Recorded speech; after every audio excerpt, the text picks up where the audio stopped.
yun ang ano, yun ang school ngayon, yun ang mga estudyante, mga students nila, meron silang lakad.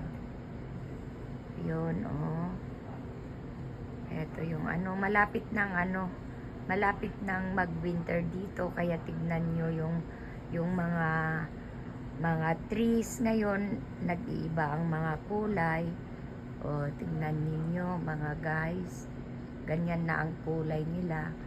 Noon green na green, pero ngayon mag-iiba na. Kasi mag-i-snow, then mawawala lahat ng ano nila, ng leaves. Kaya okay, ganito talagang ano, yun ang parking ng school. Yun, dami nilang ano.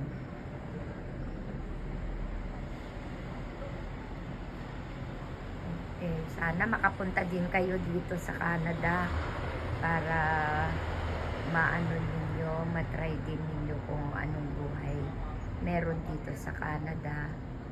Okay guys, thanks for watching.